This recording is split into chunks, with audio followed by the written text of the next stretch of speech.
Bonjour, je m'appelle Yasmine, j'ai 27 ans, je suis élève ambulancier à l'Institut de formation Théodore Simon à Neuilly-sur-Marne.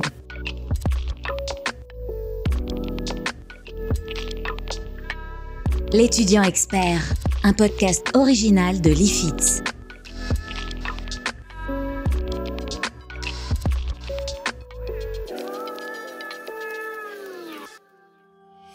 Je suis titulaire d'un baccalauréat ressources humaines. Par la suite, j'ai effectué un bachelor ressources humaines également. De plus, j'ai continué sur une formation de comptabilité que j'ai obtenue. Ce qui s'est passé, c'est que j'ai fait une formation donc passerelle pour pouvoir avoir l'équivalent d'un assistant comptable pour pouvoir faire toute la saisie, les rapprochements bancaires, les relevés de comptes, etc., d'une société.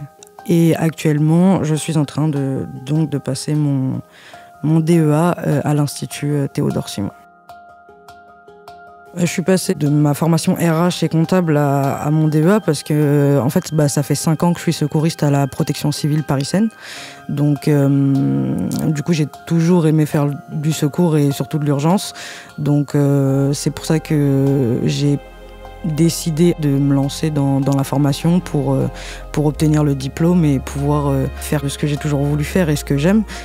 Bien que les ressources humaines et la comptabilité me plaisent, ça peut me permettre aussi un jour, si je veux ouvrir ma société d'ambulance, d'avoir et mon DEA qui me permettrait d'exercer et en plus toute la partie administrative qui pourrait me permettre de tenir la société derrière. Ce qui m'a conduit à faire du secouriste, c'est que je suis dans une famille pas mal dans le médical. Après, j'aime aussi beaucoup bouger, être à l'écoute des gens, dans la bienveillance, dans la bientraitance. Et en fait, ça s'est fait naturellement. Donc je me suis dit, pourquoi pas, je vais me lancer. J'ai commencé en tant que simple secouriste. Puis après, j'ai gravi les échelons où je suis devenue chef d'équipe. Et je suis passée même présidente d'antenne à la protection civile parisienne dans l'antenne de Villeneuve-la-Garenne. Et ça fait 5 ans que je m'y plais, ça fait 5 ans que je veux pas arrêter de secourir et j'aime travailler dans l'urgence en faisant vite et bien pour maintenir l'état de ma victime ou de mon patient. Ça reste quelque chose qui me fait vibrer tous les jours.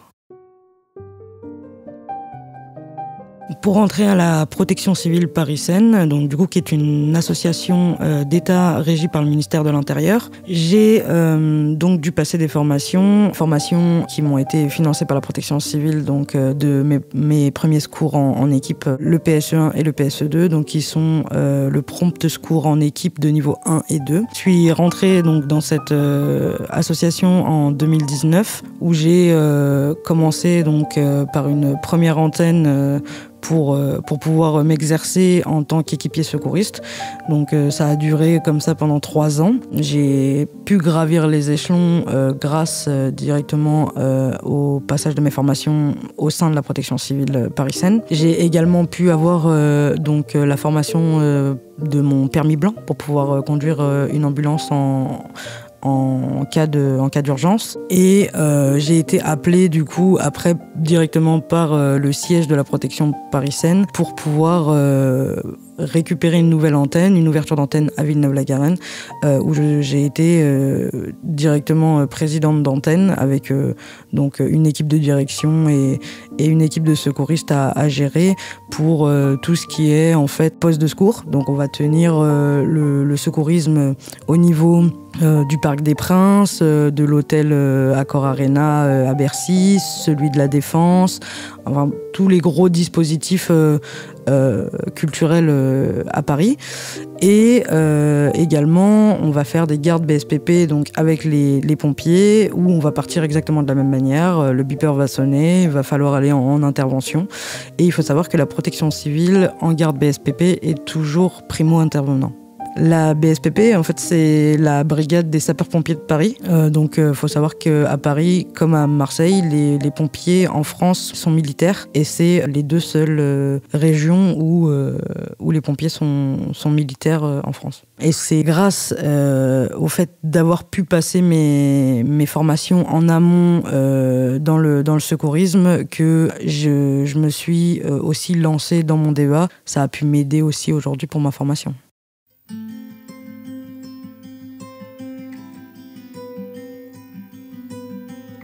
À la protection civile, du coup, on est tous bénévoles, bien qu'il y ait des postes qui soient rémunérés, la plupart restent du bénévolat.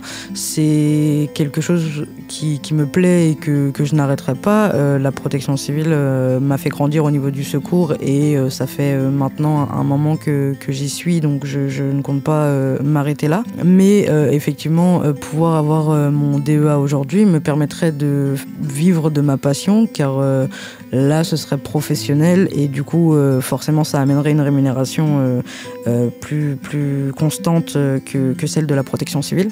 Et c'est aussi pour ça que le diplôme d'état d'ambulancier est important. Maintenant, ce n'est pas que financier, parce que je pense que c'est un métier de passion, donc on le fait pas uniquement pour l'argent, et heureusement bien sûr, puisqu'on traite quand même des êtres humains et pas autre chose. Donc la voie que j'aimerais suivre, ce serait de pouvoir rentrer au SAMU pour pouvoir continuer. J'ai absolument besoin de mon DEA, et du coup ça me permettrait de pouvoir en vivre et en plus vivre de ma passion. Florence Gaudry, référente pédagogique de la formation ambulancier. Pour la formation ambulancier, il n'a pas besoin d'avoir un diplôme. L'important, c'est d'avoir un permis de conduire en dehors de la période probatoire. Même si la personne, justement, qui veut rentrer en formation d'ambulancier n'a pas forcément un très bon vécu de l'école, ou en tout cas a eu un parcours de vie scolaire qui peut être compliqué, la formation d'ambulancier n'est pas contre-indiquée à cette personne-là. Au contraire, il y a un accompagnement qui est quand même très proche de l'élève. On essaie de mettre les choses à son niveau et de l'emmener au même niveau que les autres. Pour exemple, dans la promotion actuelle, j'ai un élève qui est sorti en 5e de formation et qui vient d'être diplômé, donc c'est quand même une belle chose. L'important surtout, c'est d'être engagé, d'être motivé pour cette formation et d'avoir envie justement d'exercer ce métier. Alors la formation, elle se déroule sur 801 heures au total, soit à peu près 6 mois et demi. Elle comporte 245 heures de stage et 556 heures en théorie. Alors, on a une rentrée en février, une rentrée également en septembre, et elle se découpe à peu près de la même façon l'une et l'autre, c'est-à-dire avec 6 semaines de présence en théorie sur l'école, puis ils partent en premier stage sur 70 heures, et ils reviennent, et donc l'alternance stage-théorie se met en place. À l'heure où je vous parle, je suis déjà aux 2/3 de ma formation.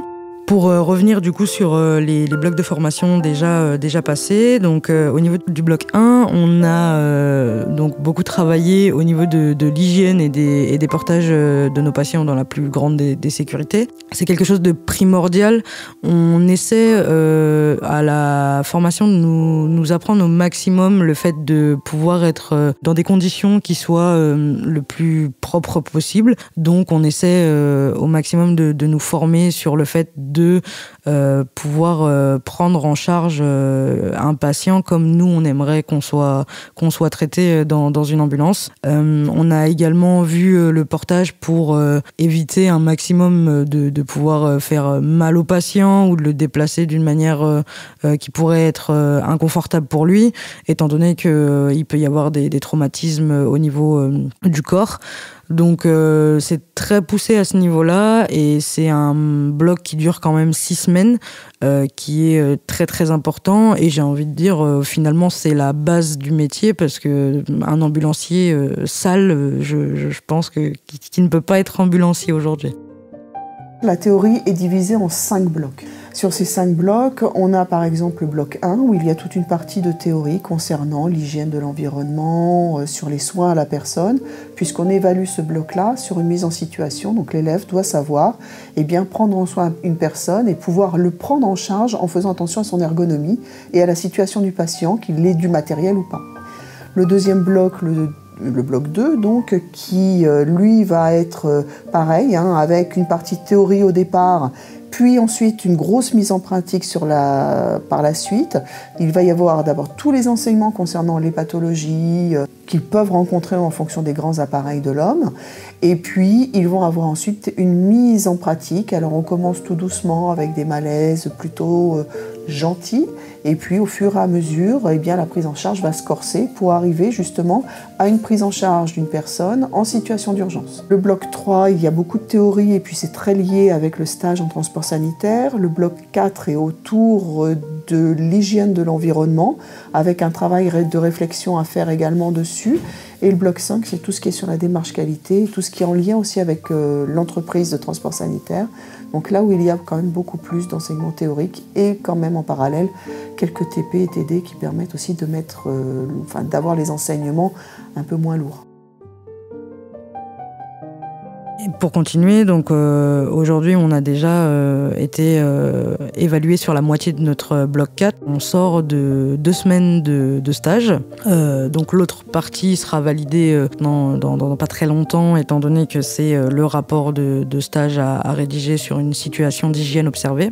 Mon stage, personnellement, je l'ai fait au SAMU 94, donc de Mont-d'Or à Créteil, où j'ai été élève DEA sur 15 jours sur place avec une équipe médicalisée. Donc un DEA déjà validé, un médecin et un IAD, donc un infirmier anesthésiste. Ça s'est extrêmement bien passé. J'ai pu voir plusieurs urgences vitales au quotidien. J'ai pu, pour vous donner quelques exemples, faire des accidents de la route, j'ai pu faire des arrêts cardio-respiratoires où j'ai massé des patients, où on en a même récupéré certains, ce qui est une belle chose de pouvoir se dire qu'on a participé à redonner la vie à quelqu'un. J'ai pu faire de l'hélicoptère pour emmener une patiente en transplantation hépatique. J'ai pu emmener une autre patiente pour une transplantation pulmonaire. J'ai eu le droit à des interventions aux armes blanches, où il fallait faire les pansements pour stopper les hémorragies. Et oui, j'ai eu le stage de mes rêves qui me permettrait aujourd'hui de rentrer dans le métier de mes rêves également. Et ça, sans la formation DEA, ce n'est pas possible. Être en équipe médicalisée dans l'urgence m'a permis donc de renforcer mon idée de vouloir faire du SMUR. C'est quelque chose qui moi, me fait rêver et qui, grâce à l'IFITS, je vais sûrement pouvoir atteindre cet objectif très bientôt. J'ai eu la chance d'avoir ce stage par donc Madame Gaudry, la référente de la formation DEA à l'IFITS, qui m'a placée sur ce stage de rêve. Donc en grande majorité, c'est nous qui trouvons les stages. Ils ont la possibilité également, eux aussi, de chercher les stages, surtout s'ils ont déjà un choix ou une envie de métier à exercer plus tard. C'est-à-dire que pour ceux qui auraient, par exemple, la volonté de rentrer dans un SMUR, eh bien, ils peuvent aussi essayer par leurs propres moyens d'obtenir un stage dans un SMUR, même si c'est pas très très facile.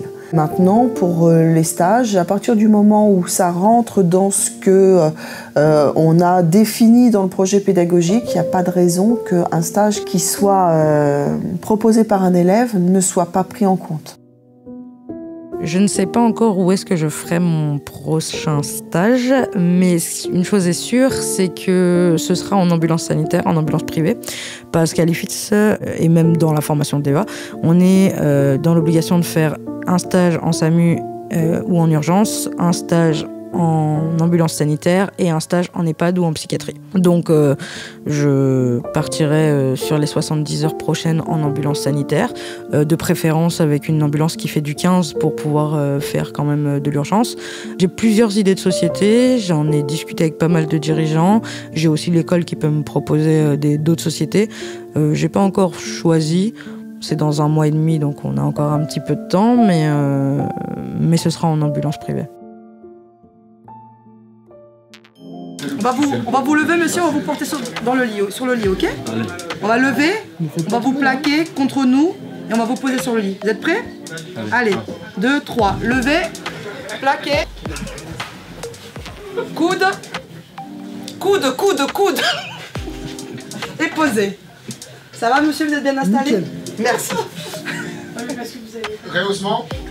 Ouais. Rehaussement. Ouais. Alors, vous allez bien maintenir vos bras à l'intérieur et vous tirez bien, d'accord? Au bout de... Alors, première position, vous allez légèrement lever votre tête, voir votre nombril, À 2, vous allez vous préparer. Et à 3, on va vous pousser en arrière. 1, 2 et 3. À Alifits, on a donc pour chaque bloc des cours théoriques. Donc on commence essentiellement sur 3 semaines de cours théoriques où on va apprendre de manière théorique ce qu'on va devoir faire. Donc admettons sur le bloc 1, donc on a parlé de tout ce qui était hygiène, secret professionnel. Et 3 semaines après, donc on est uniquement en travaux pratiques. Donc le matin et l'après-midi, on est en salle de TP qui ressemble à une chambre d'hôpital et où on a pour le bloc 1 pratiqué donc comment par exemple mettre des gants stériles pour un accouchement. On a fait des transferts du brancard au lit ou du brancard à la chaise ou du lit à la chaise. Enfin voilà, porter aussi dans les escaliers, puisqu'on a la chance d'avoir un beau et grand établissement qui nous permet d'avoir et le matériel nécessaire et en plus les infrastructures qui vont avec. On a aussi brancardé directement 1000 brancards dans l'ambulance, car on a aussi la chance d'avoir une ambulance en bas de l'établissement de formation. Donc on a vraiment ce panel entre la théorie et la pratique qui nous permet de pouvoir mettre en évidence ce qu'on a appris avant et pouvoir aussi mieux le retenir en le faisant. Donc même si on a des personnes qui sont auxiliaires dans la classe de manière générale, auxiliaires ambulanciers, moi qui ai fait du secours, mais on a aussi des personnes qui n'ont jamais été dans le monde médical, à qui ça permet de pouvoir eux apprendre et faire, et nous à renforcer nos compétences sur ce métier-là. Attention pour le choc. Choc délivré. Écartez-vous. En pause. Commencez la RCP.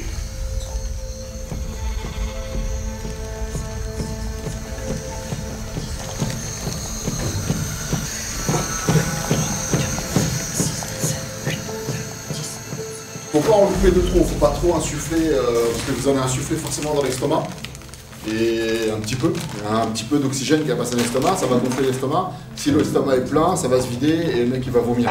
Donc faites quand même attention. Si vous voyez que ça passe pas, que les poumons ne se lèvent pas, c'est que vous n'êtes pas bien en place. Donc faut pas insister. Vaut mieux refaire un cycle de massage, vaut mieux repartir sur 30 massages et refaire une belle ventilation que d'essayer de ventiler et que ce soit pas efficace, pas bien, et que ça aille dans l'estomac. Là pour le coup sur le mannequin il y a peu d'incidence. Et sur quelqu'un qui vient de manger, là il y a une demi-heure qui fait l'arrêt, si vous insufflez trop dans l'estomac.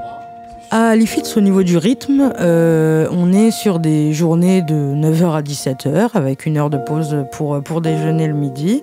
On est, comme je vous disais, avec des formateurs qui sont extrêmement patients et dans l'écoute. Bon, je pense que c'est aussi dû au fait qu'à côté, ils soient dans le médical.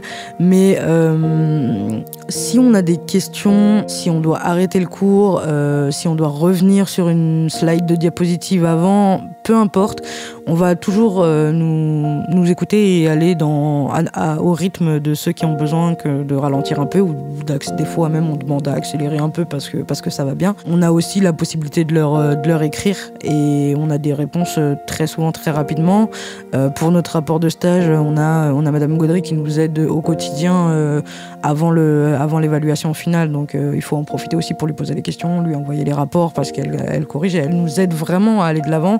Je pense que pour tout le monde aujourd'hui, c'est possible d'avoir cette formation si on le veut. Faut pas se dire que il n'y a pas de possibilité de l'avoir. Faut travailler, effectivement. Il faut travailler. Il y a pas le choix.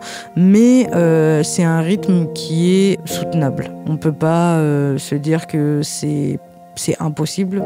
Bon, déjà, rien n'est impossible, mais en plus de ça, vraiment, on est très bien encadré. On a des cours qui sont à la portée de tous, je dirais, à partir du moment où derrière, il y a un travail qui est fourni, un travail personnel qui est fourni. Je pense que je suis super à l'aise dans la formation aussi parce que on a des bons formateurs, on a une bonne classe, mais c'est quelque chose qui me passionne et j'ai pas l'impression de devoir travailler. En fait, j'ai juste l'impression de réceptionner des nouvelles compétences et d'acquérir des nouvelles connaissances.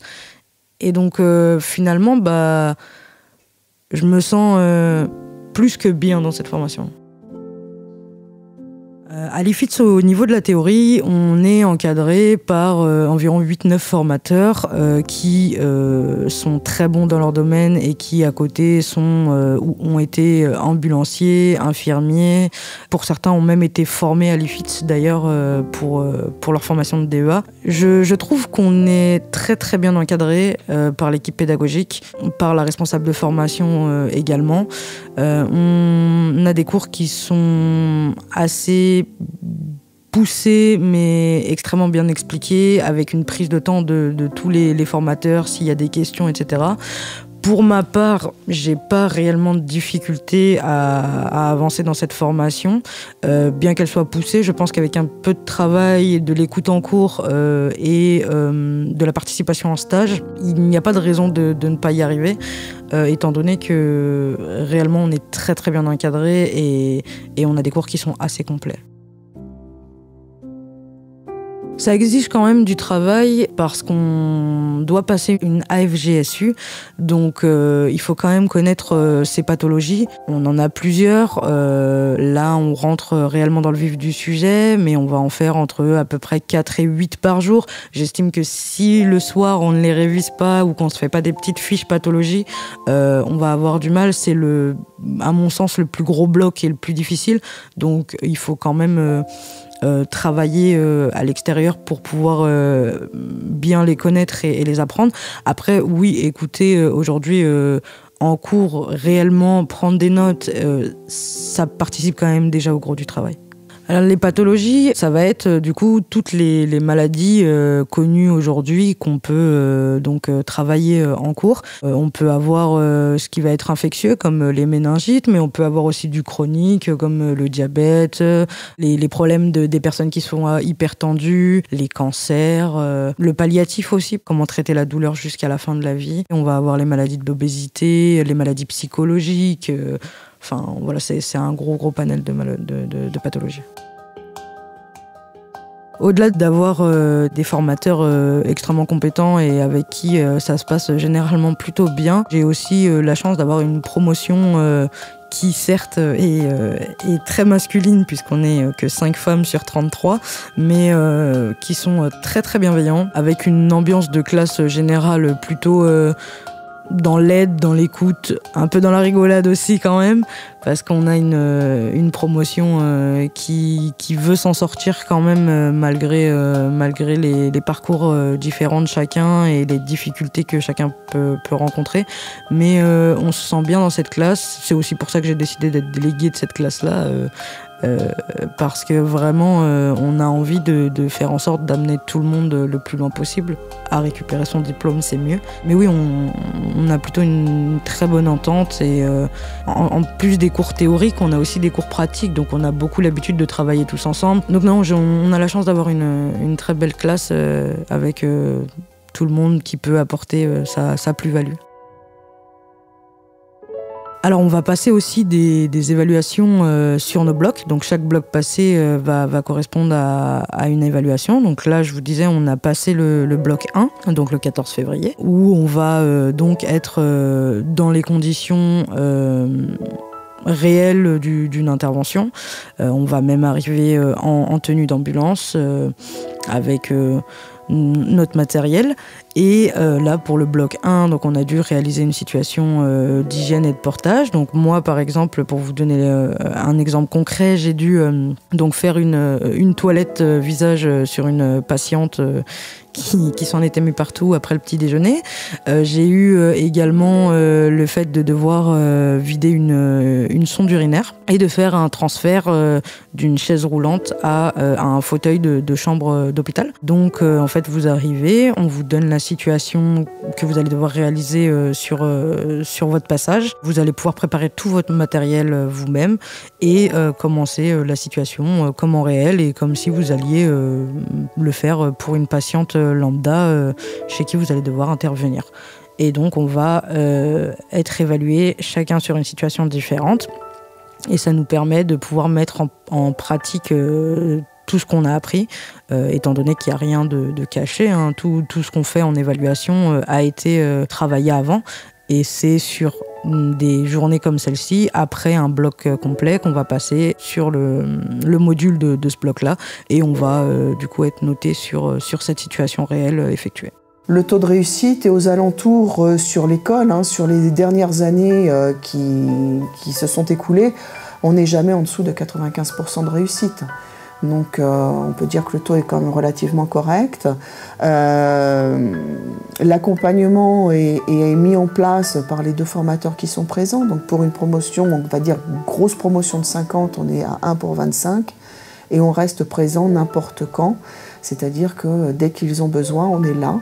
On est là pour leur répondre, on est là pour les accompagner, pour leur donner des éléments pour avancer dans leur formation justement.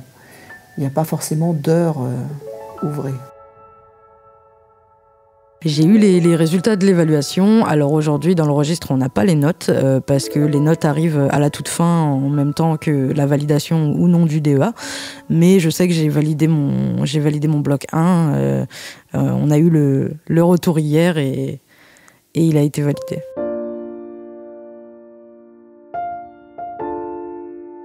J'ai déjà en tête un plan de carrière, donc j'aimerais avoir mon diplôme d'état d'ambulance déjà dans un premier temps, puisque c'est ce qui va me permettre de continuer de m'ouvrir des portes, et mon C1, donc mon permis poids lourd, car il faut savoir qu'en ambulance privée, on peut conduire avec uniquement le CERFA du médecin de l'ARS.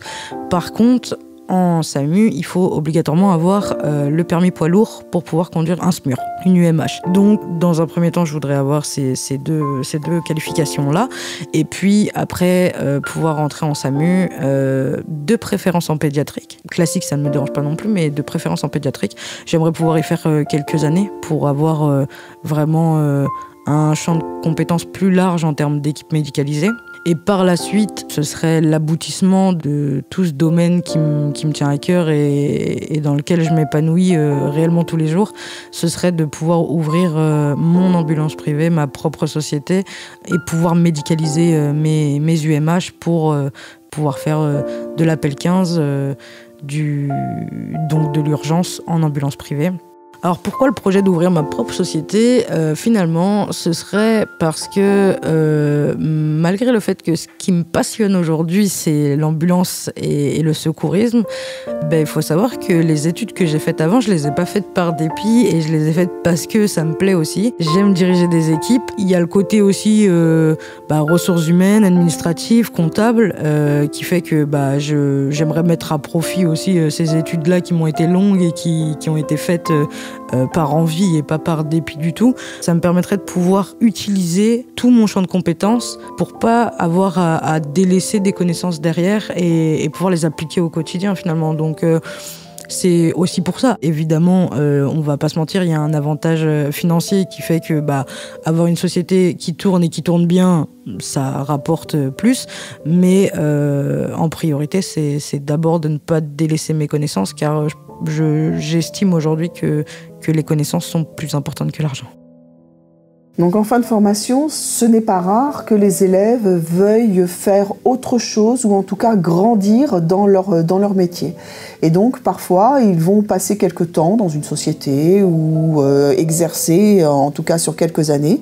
Et puis ils peuvent revenir vers l'école, en tout cas où ils ont eu un bon vécu. Et ils reviennent ici à l'école, sur l'IFITS, pour faire de la formation d'aide-soignant pour certains, pour rentrer en formation d'infirmier pour d'autres. Et puis en ce qui concerne l'employabilité, ou en tout cas le retour, en fin de formation, nous on sait à peu près où est-ce qu'ils vont, est-ce qu'ils ont pris des postes, puisqu'on a une enquête à mener sur ce sujet-là.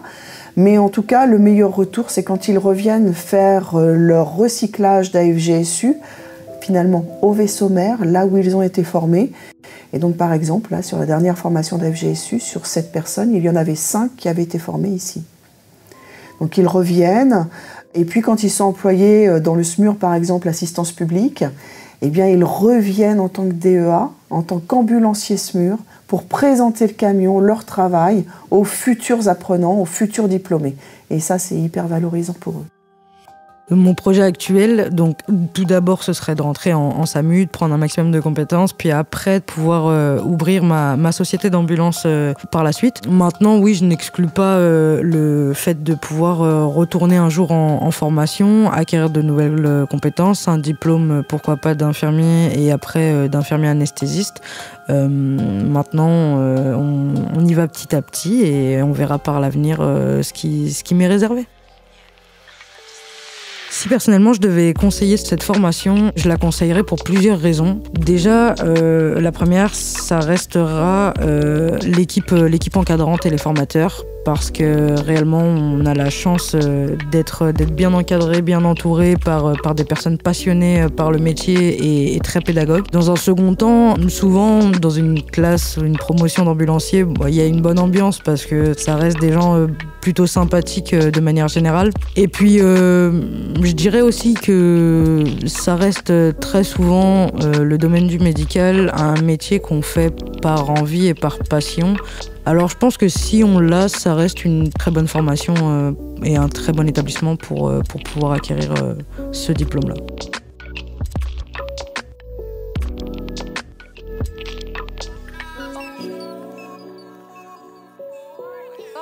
L'étudiant expert, un podcast original de l'IFITS.